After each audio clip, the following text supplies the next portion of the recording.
aujourd'hui, je suis avec Chrislène. Je suis ravie, merci Chrislène d'avoir accepté mon invitation à t'interviewer et à parler de maternité, de parentalité, voilà, de plein de choses. On va aborder pas mal de choses dans ce petit interview, dans ce petit, voilà, de ce qu'on va discuter ensemble. Mais est-ce que déjà tu voudrais te présenter peut-être pour les personnes qui ne te connaissent pas? Alors, je suis Chrislène. Je suis la maman d'un petit garçon de 3 ans. J'ai 42 ans et je suis coach en maternité. Ouais. Donc, tu accompagnes les mamans de la grossesse jusqu'aux 3 ans, Jusqu'au... c'est ça? Oui, Allaitement, cododo, tout ça. voilà. Ah ouais, trop bien. Non, mais il y a besoin. Je suis je suis ravie. Merci. Merci en tout cas de nous, euh, de nous partager un petit peu ça. Est-ce que tu aurais un petit peu envie de partager un petit peu parce qu'il y a eu des transformations dans ta vie de maman, on en a parlé un petit peu en off tout à l'heure. Et du coup, est-ce que tu auras envie de nous dire un petit peu déjà ton point de départ, c'était où? Est-ce que tu étais? Pour que je puisse bien Mon comprendre. point de départ, j'étais un peu, on va dire un peu, j'étais un peu à bout, enfin épuisée, parce qu'en fait, c'est mon premier enfant. Donc, c'était la découverte. C'est vrai que quand on en a parlé, on dit oui, quand je serai maman, ce sera comme ça, comme ça, comme ça. Et au final, la réalité est autre. Et, euh, même si on a peut-être eu l'occasion de garder le petit de, de parents proches, c'est pas la même chose et c'est pas forcément évident. Et du coup, est-ce que tu veux nous parler? C'est quoi, la réalité est autre et c'est pas forcément évident. Pour toi, c'est quoi? C'est parce que tu es quelqu'un Ben, qui se remet déjà, beaucoup en question déjà, je crois, et qui a envie de bien faire. Donc, voilà, il y on a a envie de déjà... bien faire. Peut-être, ouais, au départ, on pense que c'est instinctif, mais au final, quand le bébé est là, il pleure, on doit apprendre à détecter s'il a faim, s'il a soif, s'il veut qu'on lui change la couche. Euh, il y a cette phase-là, et puis après, sans compter que le corps de la femme a subi une transformation. Donc, il y a ça à gérer, plus le bébé.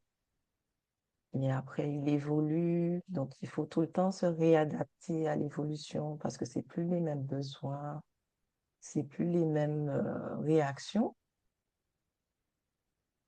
Et puis après, il y a la fatigue qui s'installe, après il y a l'épuisement, et puis on a du mal à gérer. Donc, à force de garder, on commence à... Bon, après, il a grandi, hein, et quand l'enfant ne s'exprime pas forcément, donc c'est plus difficile à comprendre ses besoins. Et c'est vrai qu'avec l'épuisement, après, on se retrouve à tout le temps être sur les nerfs. La moindre chose, on se commence à crier. Et c'est tout le temps comme ça. Et puis après, ça, intérieurement, on se dit, mais qu'est-ce qui se passe? Et puis moi, ça me dérangeait, en fait, d'être tout le temps dans dans cet état de pression, de devoir crier tout le temps. Euh, on s'en rend pas compte, mais c'est quand même épuisant. Et du coup, en fait, Physiquement et puis mentalement. ouais, ce que tu décris, c'est cet épuisement qui vient peut-être au démarrage de la fatigue. Quoique, je te poserai une question un petit peu après, s'il y a vraiment effectivement que ça. Et puis en fait, avec cet épuisement de la fatigue, ben du coup, on n'a pas pris soin de nous, donc du coup, on va crier. Et puis après, vient se rajouter un épuisement de la culpabilité et de tout le poids qui vient parce qu'on a crié. Et donc en fait, ça fait un rond comme ça où on a l'impression de s'enfermer dans une cage et au final, on a l'impression d'être piégé parce que on ne voit pas où est la sortie en fait. On ne sait pas comment sortir de cette spirale au niveau Mhm. épuisement. C'est ce que j'entends un petit peu que tu décris, c'est ça, je me trompe pas? Oui, oui, c'est ça. Ok.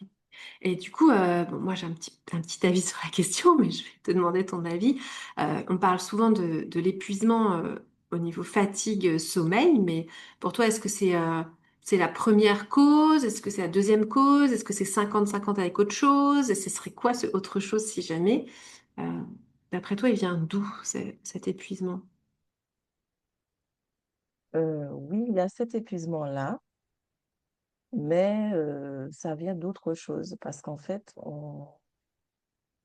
quand on devient maman, je sais pas ce qui se passe, mais on se met en mode automatique, on priorise notre enfant, on priorise la famille, on priorise toutes les autres choses, mais au final, en fait, on s'oublie soi. Parce que je me dis, mais en fait, avant, en fait, je me suis rendu compte que j'avais supprimé les temps pour moi.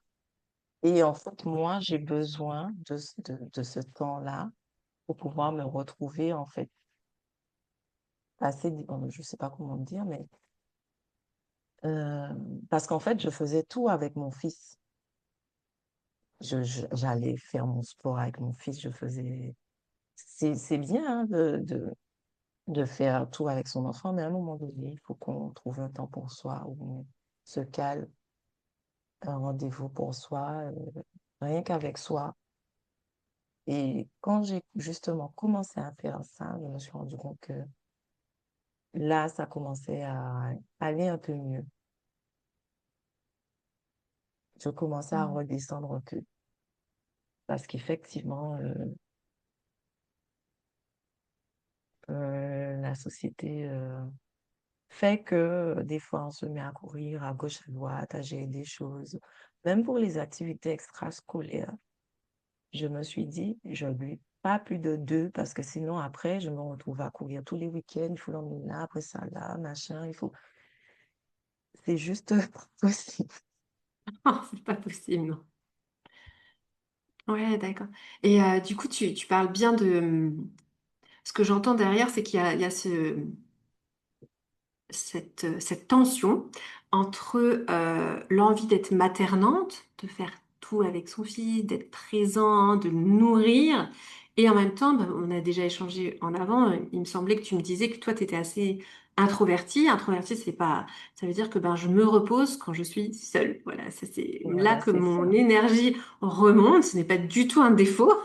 C'est pas du tout être introverti timide, c'est juste de se dire, mais en fait, savoir que sur soi, on a besoin de être seul et c'est là que qu'on va remonter notre énergie. Donc on peut être très sociable et très introverti, voilà.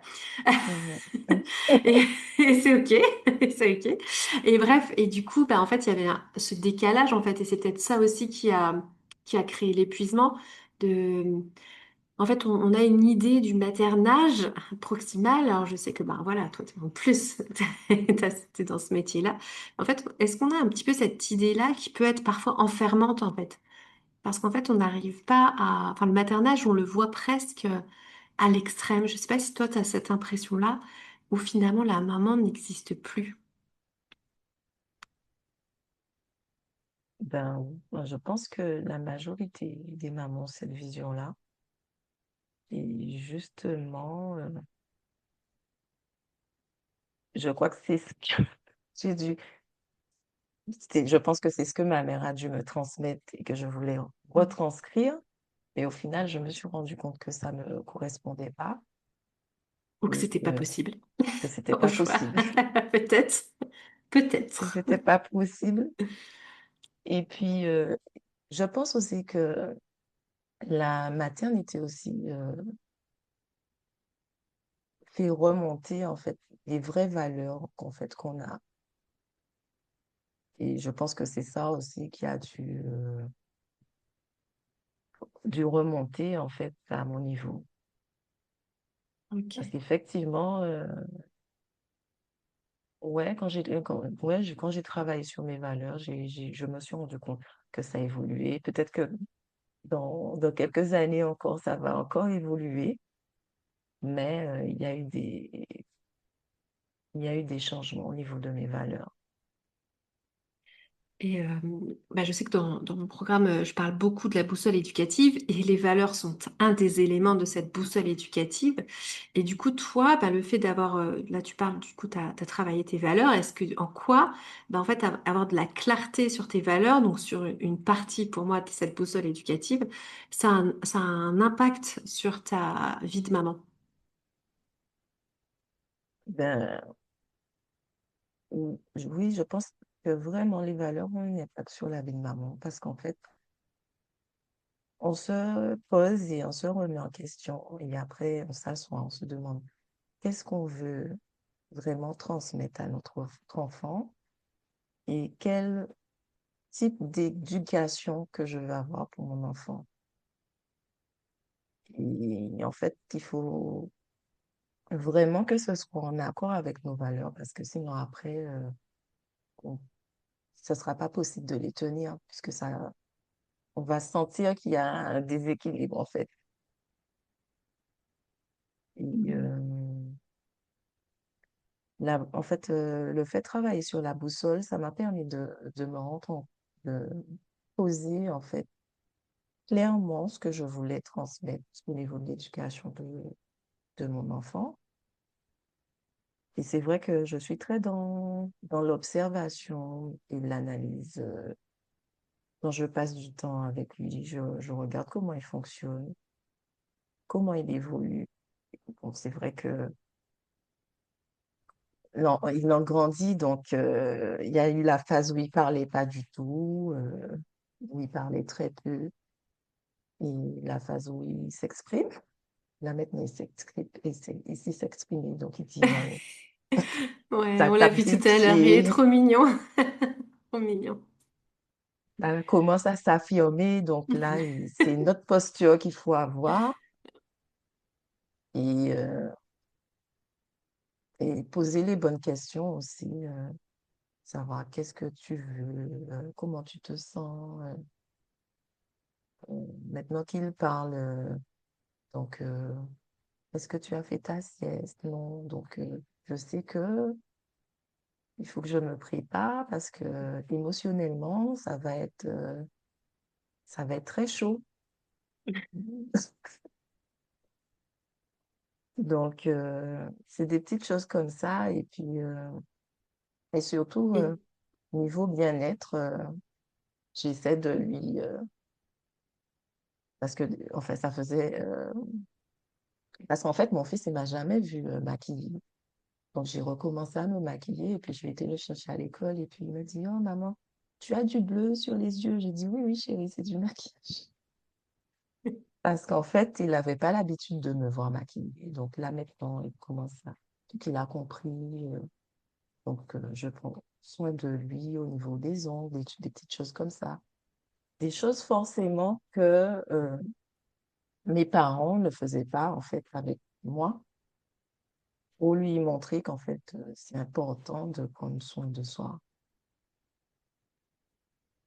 et du coup, est-ce que c'est en ça que de t'être posé, d'avoir réfléchi ce que tu voulais transmettre? Est-ce que du coup, c'est ça qui fait que bah, aujourd'hui, toi, intentionnellement, hein, moi j'aime bien parler de façon intentionnelle, bah, tu as Mhm. remis du maquillage pour te dire, mais en fait, j'ai envie de montrer à mon fils aussi qu'on peut prendre soin de soi. Et puis du coup, toutes les actions que tu as décrites ensuite sur prendre soin de son corps, c'est ce travail-là qui fait que du coup, tes actions en découlent. Oui, tout à fait, c'est ça. Ok. Et, et du coup, comment ça te...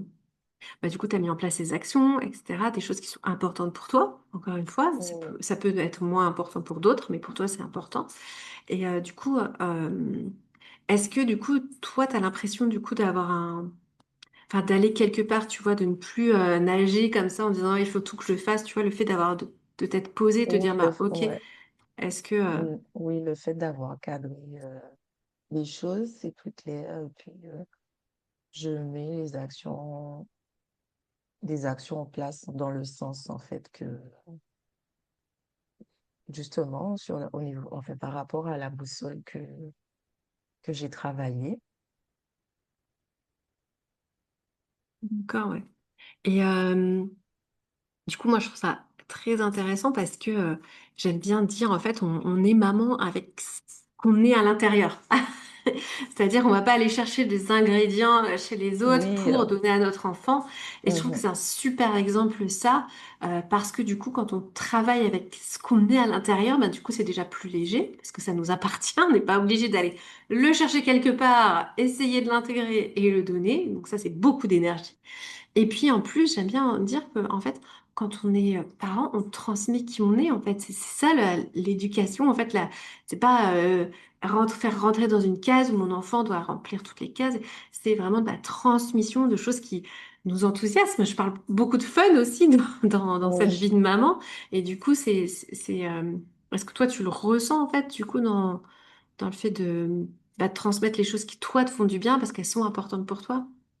oui, je me retrouve tout à fait. Et puis, bon, c'est vrai que au niveau des réseaux, on montre tellement de choses et on voudrait, enfin, à force de voir ça dans les réseaux, veut mettre tout ce qu'on voit dans les réseaux en place, mais en fait, après, on peut-être on le fait une, deux fois comme ça, et puis après ça, on lâche, mais parce qu'en fait, ça ne correspond pas.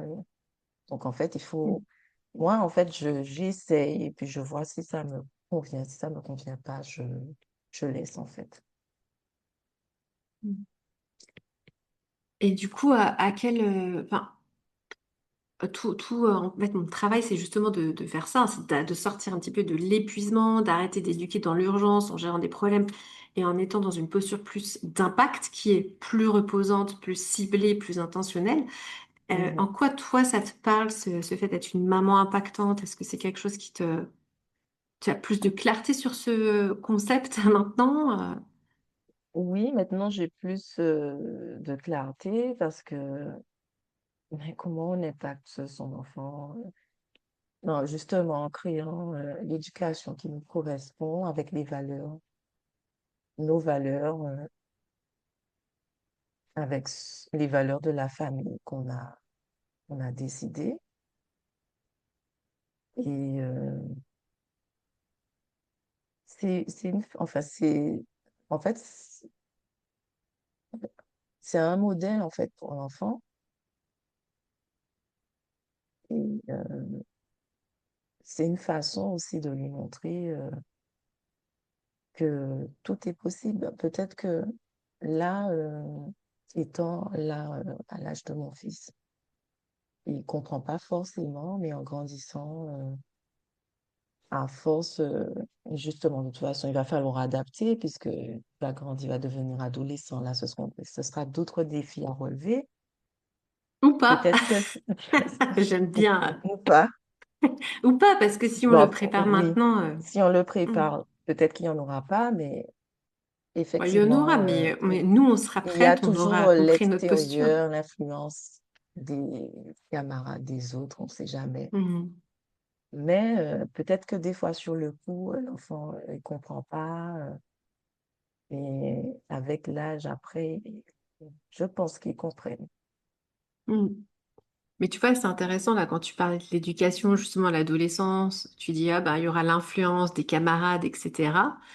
Bah, en fait, ce qui est intéressant, c'est que dès aujourd'hui, en fait, on peut déjà préparer ça. Dire, bah, ok, Mhm. je sais parce que, ben voilà, c'est cette période à l'adolescence et il va y avoir des influences autour de lui qu'il aura envie d'aller. Bah, du coup, comment est-ce que je veux qu'il vive ces influences? En fait, je veux pas mettre d'interdit, c'est pas ça l'idée, mais c'est comment est-ce que je Mhm. le prépare à réfléchir à ces influences et à réfléchir à l'impact à long terme, à court terme, à moyen terme de ces influences et aussi à l'impact sur lui, sa santé mentale, enfin voilà, tout ça. Et c'est ça, et du coup, on se retrouve souvent en tant que parent devant l'adolescence en mode mince, voilà, c'est arrivé, tout ça.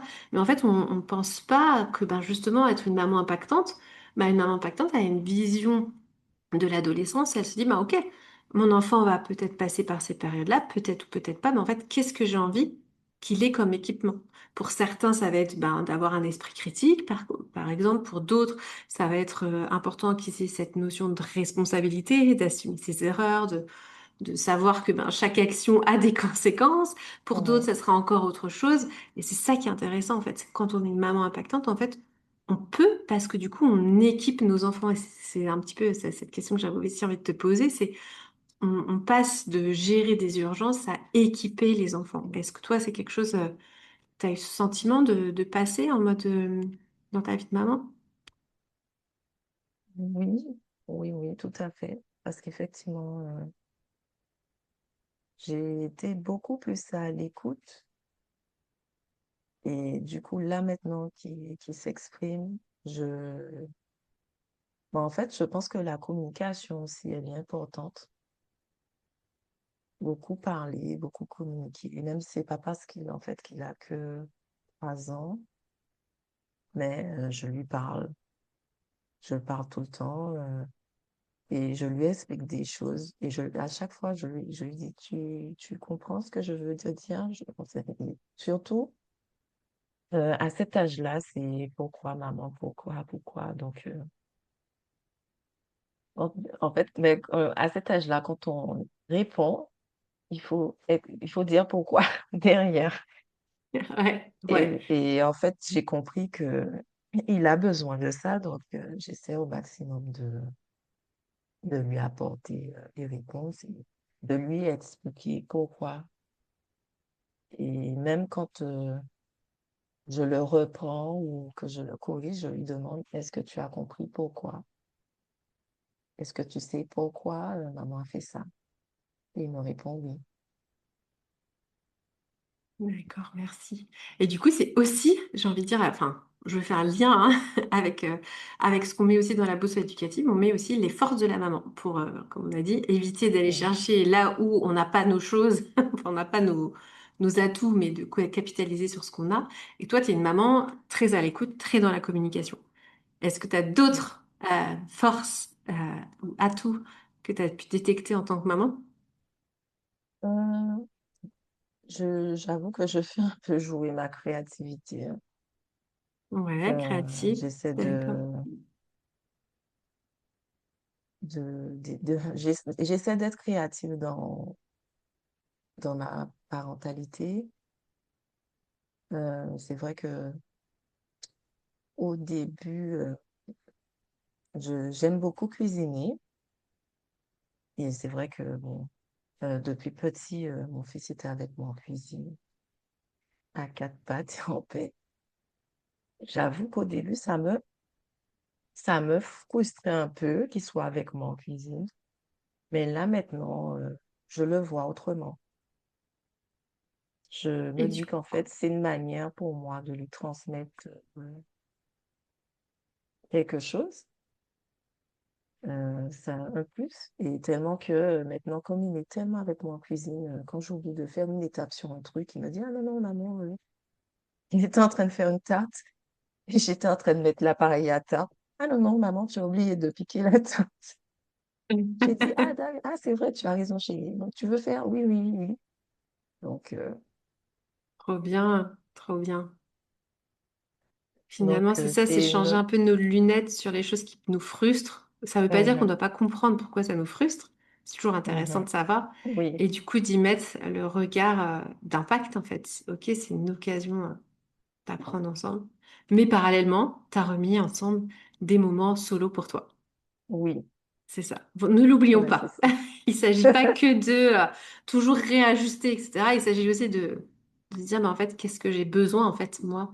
Bon, ça aussi, c'est un élément de la boussole. Qu'est-ce que j'ai besoin, moi, en tant que maman, pour être une maman impactante? Et ça, si on n'est pas conscient de ce qu'on a besoin, bah, du coup, en fait, on va passer, on va se cramer, en fait. On va se cramer. Mhm, Euh, je vais te poser une dernière question. On a un petit peu discuté en off avant et tu as dit quelque chose qui m'a intriguée. Du coup, j'ai envie de t'interroger sur ce sujet-là. Tu as oui. dit, on est devenu maman, mais il ne faut pas qu'on oublie qu'on a été enfant. Et je me suis dit, cette phrase-là, à mon avis, il doit y avoir des explications derrière et j'avais envie qu'on enregistre un petit peu qu'est-ce que tu entends par là? Qu'est-ce que tu veux dire? Tu veux que je redise la phrase que tu as dit peut-être? Oui, Ouais, tu as oui, je dit veux bien. on est devenu maman, mais il ne faut pas qu'on oublie qu'on a été enfant.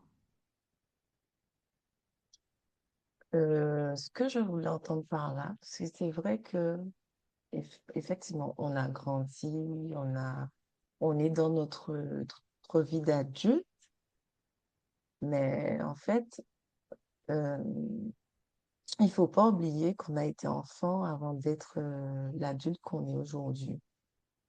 Et c'est vrai que oui, je suis maman, j'éduque mon fils. Bon, c'est vrai que c'est un garçon, c'est pas une fille. Mais de temps en temps, moi, je me remets, je retourne à la petite fille que j'étais avant, et avec mes besoins, avec ce que j'avais envie. Et on a, c'est vrai que quand on devient parent, on se dit qu'on aimerait donner à notre enfant ce que nous, on n'a pas reçu durant notre enfance. Et des fois, ça peut partir en vrille. Mais je sais aussi me recadrer, me dire que il faut pas forcément que je réponde à tous ses besoins, à tous ses caprices, enfin, entre guillemets, qu'il faut lui donner des limites. Mais c'est vrai que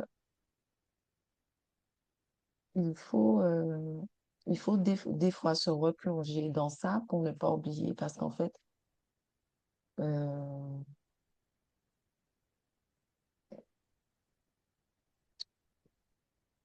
enfin, revenir à notre enfant intérieur des fois, parce que quand on est adulte, des fois, on reste cadré dans ce que la société veut nous imposer. Et il faut pas oublier que c'est un enfant, en fait.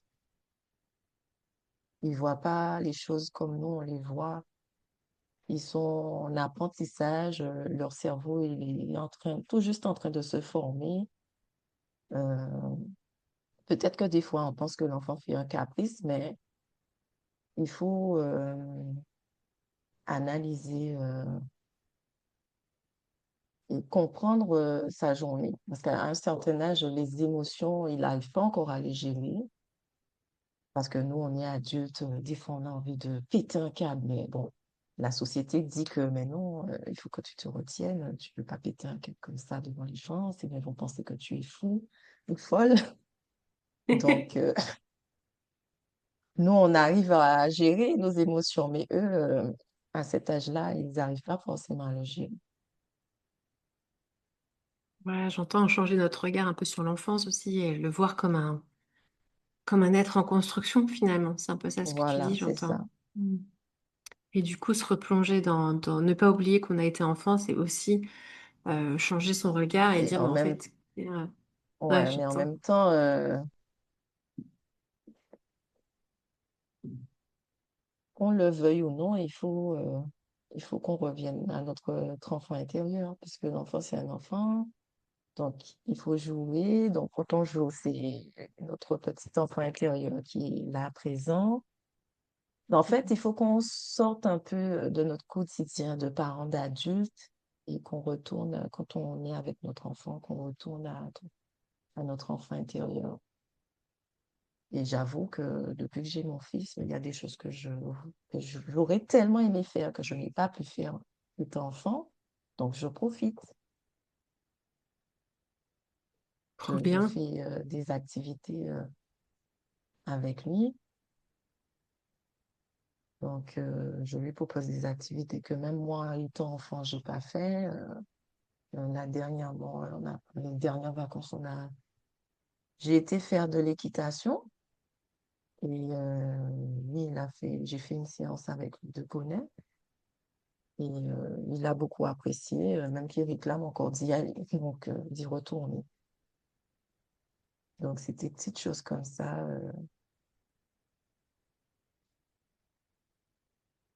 qu'il faut, euh, qu'il faut faire et apprécier Mm. avec nos enfants. Merci, merci beaucoup, Christine. Merci pour ton témoignage. Est-ce que tu as envie de rajouter quelque chose avant que je te pose la dernière question? Non, je pense que Ok. j'ai fait le tour.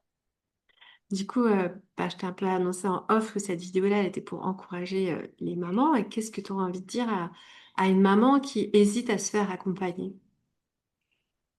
Tu aurais envie de lui dire quoi? J'aurais envie de lui dire que c'est pas une faiblesse de se faire accompagner. parce que c'est justement en se faisant accompagner qu'on arrive à avoir des fois plus de clarté ou qu'on arrive à avoir une chose qu'on n'avait peut-être pas perçue avant. Et c'est vrai que l'effet de groupe, ça peut changer beaucoup de choses parce que effectivement, quand d'autres mamans amènent une question, ça peut nous servir à nous, sans même peut-être qu'on y ait peut-être pensé.